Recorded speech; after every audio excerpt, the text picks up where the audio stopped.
Hello, children. Today we are going to take a new lesson, a new grammar lesson. Yes, it's subordinating conjunctions. It's how to link two sentences together, making a complex sentence. Remember, last time we have taken the coordinating conjunction and we know how to make a compound sentence. Now it's time for you to step up and learn how to make a complex sentence using subordinating conjunction. So let's see how we do that.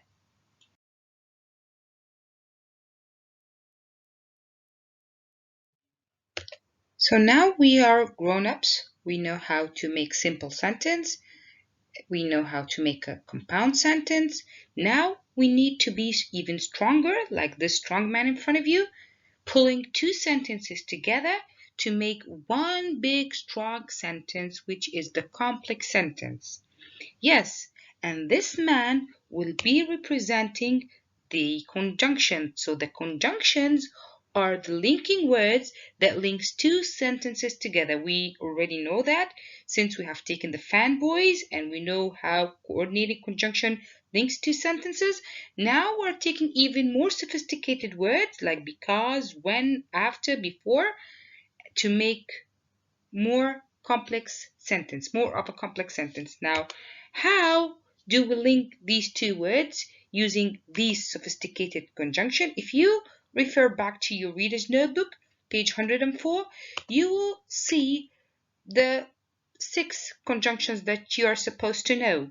The 6 subordinating conjunctions are although, though, after, before, because, and while. That's what you need to know because there are so many. Don't get confused. They are so easy. Let's see how they would work and how would we make a complex sentence out of them. So mastering a language needs you to build and write in complex sentence. And complex sentence, if you want to know what's a complex sentence, you will have to know so many definitions, so many terms like independent, dependent, subordinate, clause, so that you would be a grammar ninja and you will master how to write a complex sentence. So let me first explain the meaning of dependent and independent because most of you get to be confused. Now you see these two gentlemen here standing alone and I wrote on the top of them independent. That means I'm standing alone. Okay, so let me tell you this story. I have a baby, a newborn, a toddler, okay? So this toddler doesn't know how to stand, doesn't know how to eat, doesn't know how to drink. So do you think he depends on somebody to do these jobs for him? Or he knows how to do it himself? Of course not. So this little boy, the toddler, doesn't know how to do his own chores. So he needs help. He needs help. So if he needs help, he's depending on somebody. Exactly. So what is the meaning of depend? If I'm depending on you, I need your help. I need you to do me something. Exactly like the little boy, the little toddler who is learning and growing till he reaches a point he knows how to stand alone, he knows how to drink, he knows how to eat, he becomes independent. He becomes independent. And once he's independent, now he's grown up, he knows how to stand alone, like these two gentlemen in front of you. Now imagine the sentence, this big boy or this toddler. Now, if I'm a big boy, I can stand alone. That means I have a subject, a verb, object, I'm strong, and I have a full meaning. Like, I was hungry. Yeah, so that's an independent clause. Now, the other sentence, I was thirsty. That's another independent clause because it has a subject and a verb and an object and it could stand alone. A clause, let's just say a clause is the group of words that has subject and predicate. And we have two main type of clauses. First, the independent and the dependent.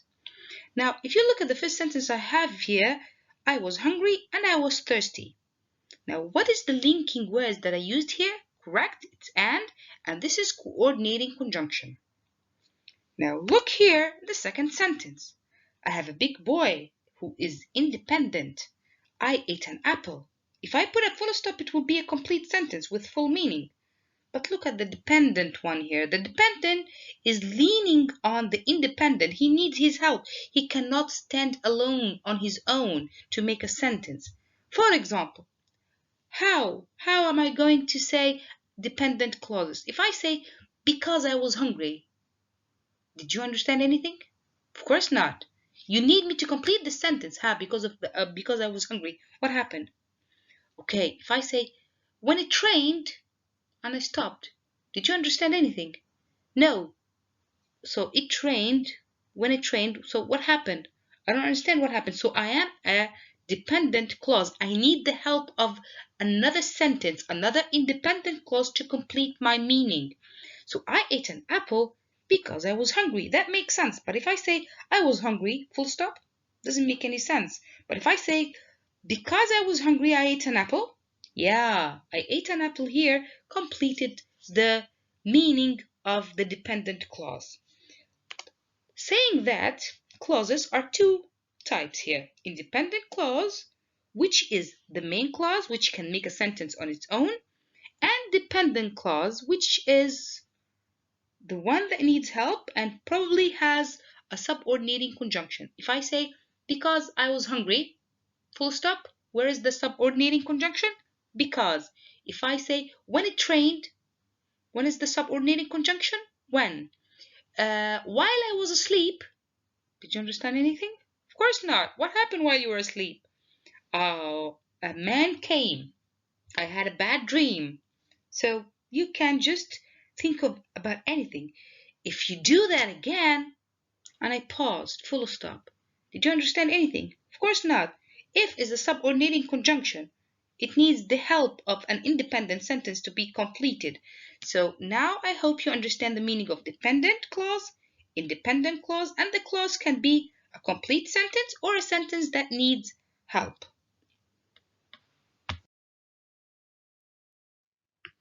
Now again, about linking the sentences we have here, just the definition in the slide, we're going to have the independent clause, which could be a simple sentence like the car is red, full stop.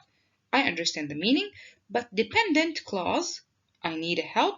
If I say, when the kids drove the car, what happened? Did I understand anything? Of course not. So it is depending on another sentence to complete its meaning. It cannot stand alone.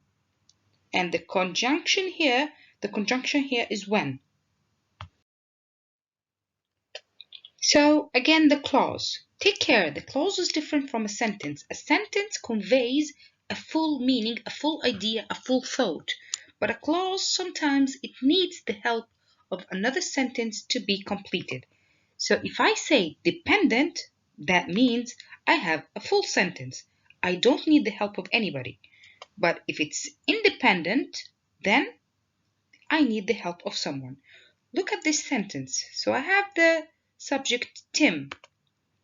Tim is the subject and he is the same subject. Now Tim loves animals. So the verb is loves. And if I say he hates snakes, the other verb that I have here is hates. I have two clauses here, two dependent clause. Tim loves animals. He hates snakes. We can say that this could make a sentence, a dependent clause, and this could be a dependent clause. Now, what is the object of the first sentence? Animal. Tim loves animal. What does he love? Animal. He hates snake. What does he hate? Snakes. So that's another object. Okay, if I want to make the second sentence an independent clause, then I need to add before he a conjunction. And I need a meaning here that, yeah, Tim loves animals, but he hates snakes. So I need a subordinating conjunction that means the opposite, the contrast. So I chose for you here, although. Although means even though he loves all animals, he still hates snakes. Now look at the shift here. Although he hates snakes, full stop. Did you understand anything? No, now it became independent clause. Because I added the subordinating conjunction, I made it a little bit of weak. I need a main clause, I need another sentence to complete the meaning. And where is the other sentence? Tim loves animals. Tim loves animals, although he hates snakes. Now, although he hates snakes is dependent clause, and Tim loves animal independent, because if I add a full stop, it will perfectly have a complete full meaning. And of course, Tim is the subject.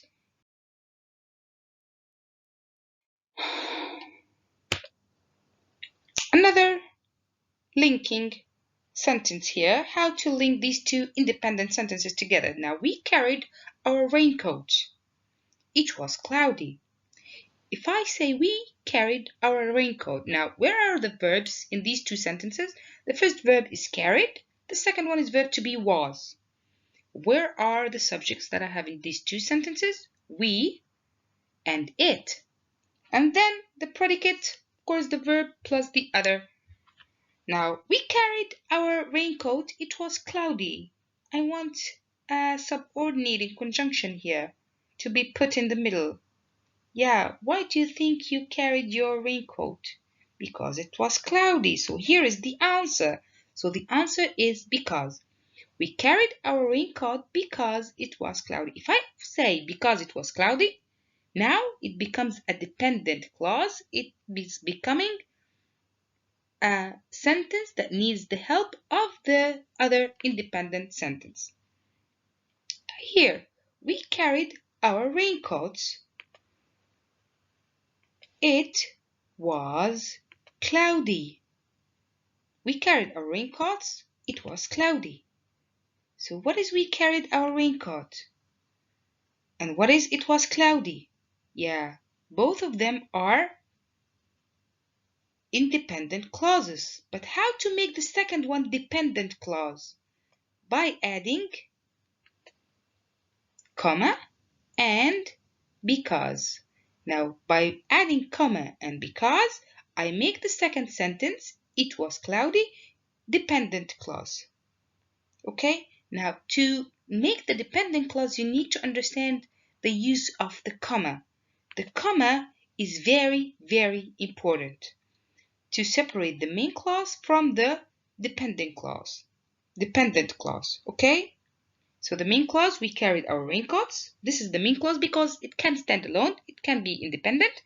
Because it was cloudy, it depends on some other main clause to be completed. If I say, because it was cloudy, and I stopped, did the person who's hearing me, did he understand anything? No. So, yeah, because it was cloudy, what happened?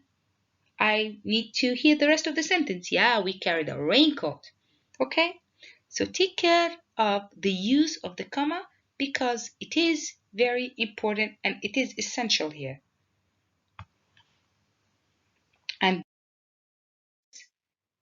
is the conjunction. Now here, commas, commas, commas, commas, commas everywhere. Take care of the comma. Now a comma is a punctuation mark. It indicates a pause. When you need to pause, when you need to stop in a sentence, you add this comma. Now, comma help you a lot to clarify the meaning, to make it more clear and more comprehensible to the listener.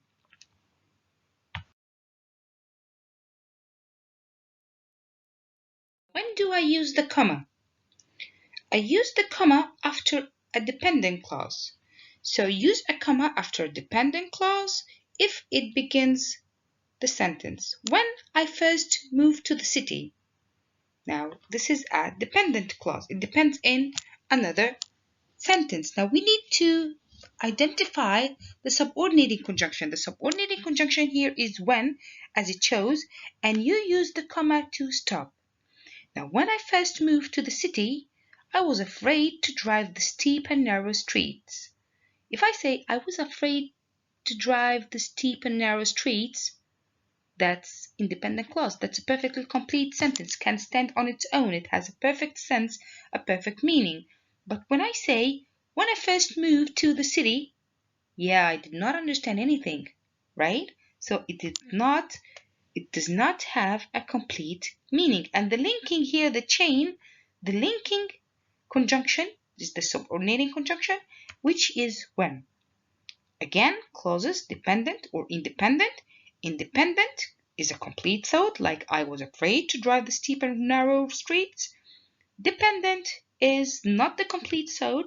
It's not a complete idea. It does not stand alone in a sentence and it needs the help of something else, which, like when I first moved to the city.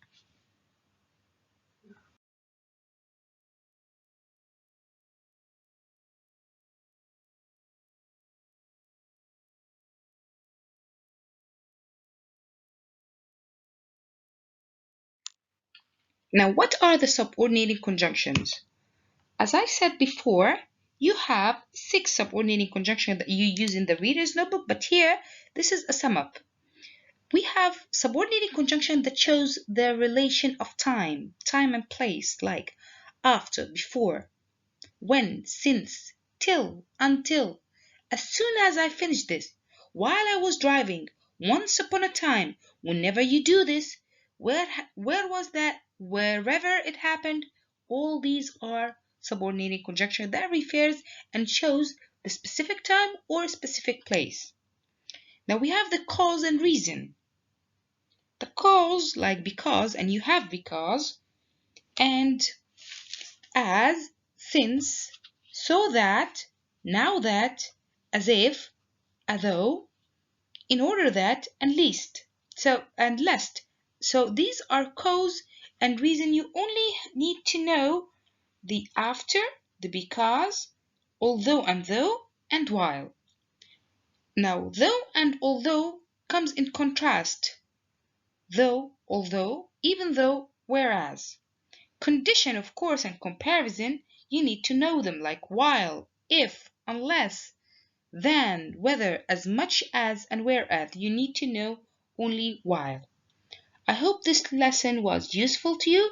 It's a little bit of an introductory lesson to the complex sentence. You will master it by time. Just keep on practicing. Now, thank you so much for listening. It was a pleasure teaching you online. I hope you found this video useful. Have a lovely evening. Thank you.